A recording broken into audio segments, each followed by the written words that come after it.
Сәлем. Жігіттер тауып берді. Жұлдыз Әбдікәрімова Мальдив аралында басынан кешкен оқиғаларын айтып берді. Оны бастамас бұрын каналға тіркеліп, лайк басып, комментарий жазуды ұмытпаңыздар. Жұлдыз Әбдікәрімова Мальдив аралында демалуға барғанда басынан кешкен қызықты оқиғаны айтып берді. Актрисаның айтуынша, демалыс кезінде балаларының бірі оның телефонын суға түсіріп алған. Суретке түсіп жүргенде балалармен бірге суға телефонын түсіріп алыпты. Төртеуінен сұрасам, төртеуі де мен емес деп жауап берді. Сосын ішінде барлық суреттерім, құнды материалдарым бар еді. Суға түсіп кеткен телефонды іздей бастадым. Сол кезде біздің елдің адамдары жүр екен, солар көмектесті. Жігіттер тауып берді.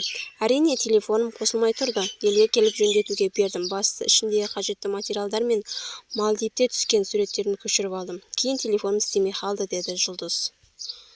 Соңына дейін тыңдағаныңызға рахмет. Лайк басып, комментарий жазып, шоу-бизнес жаңалықтары, әрқашан бірінші жаңалықтар және қызықты оқиғаларды жеткізетін болады. Ол үшін каналға тіркеліп, қоңырау белгісін басуды ұмытпаңыз.